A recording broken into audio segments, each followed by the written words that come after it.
Antena Zagreb. Lana je s nama u cvjećarni. Lana, dobar ti dan. Dobar dan. Kak si? Pa dobro sam. Hvala ti kaj si se prijavila. U svakom slučaju interesantno jer je tvoja priča malo drugačija od ostalih. Znači ti nemaš problema s tim da ti se muž promijenio na gore, koliko sam skužio, nego... Da.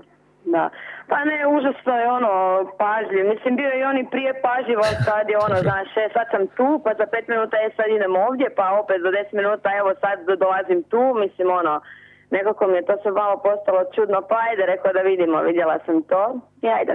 Čekaj malo, ti imaš problem zato jer ti muž prečesto izjavljuje ljubav.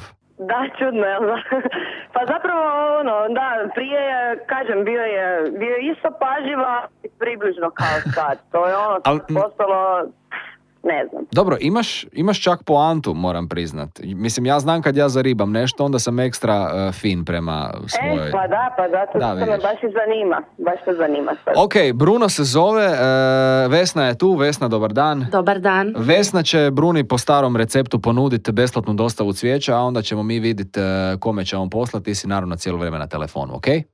Može. Zovemo Brunu. Molim. Dobar dan, ja sam dobila Brunu. Da, Bruna je. Bok, Vesna je, imaš možda 1 sekundu vremena? Kaj, neke reklame ili nešto, kaj? Ma ne, jedna super ponuda ako imaš vremena možda. Ajde brzo, u uredu sam. Evo ovako, ja imam svoju cvjećarnu koju sam nedavno otvorila, to je nova cvjećarna u kvartu i sad trebam tvoju pomoć, znači nudim ti da besplatno dostaviš cvijeće kome god hoćeš. I samo da kažeš kad dođe to cvijeće do te osobe koje ti to šalješ, da si to napravio preko moje cvjećarne. Ček, ne kužim, koji kvart? Koji god hoćeš. A ne, sad otkud moj broj, izvedre, ne?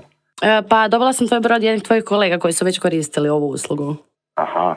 Da, oni su bili jako zadovoljni, pa sam rekla da imate možda broj od nekih muških frendova koji bi to možda još koristili, pa eto, igrom slučaja. I kaj ti držiš cvjećarnu ili kaj?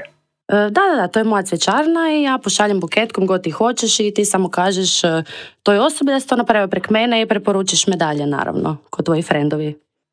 Čekaj, evo te. Dobro, ajde zapiši adresu prvo.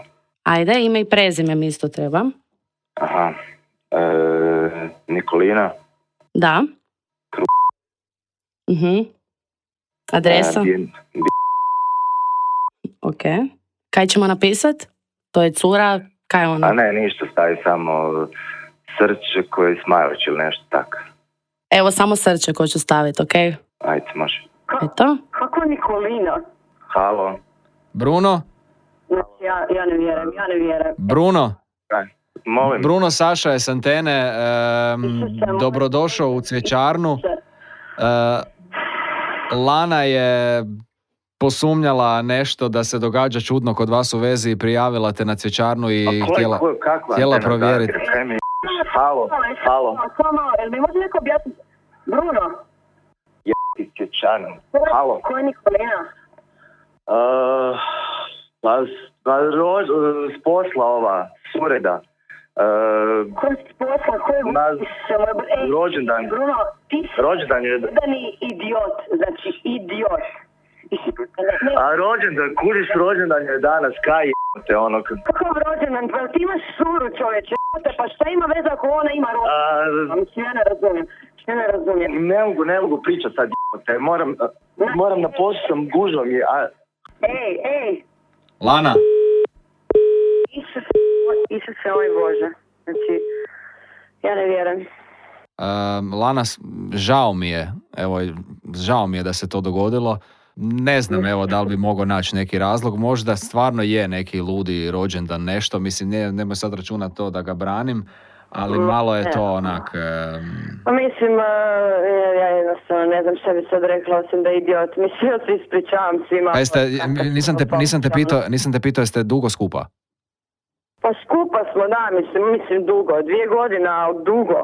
Pa gleda, na neki način možda je i bolje da onak završi prije nego što postane ozbiljnije. Mislim, nije način sigurno da se tako završio, ali ja iskreno sad ne vjerujem. Mislim, možda se je neugodno i zbog sebe i zbog svega toga, ali ovo je katastrofa, evo.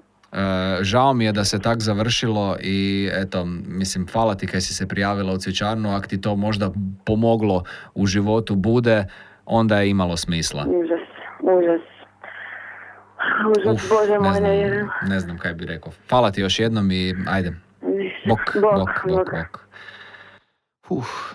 Grdo je ovo bilo, Sjebano. Antena Zagreb.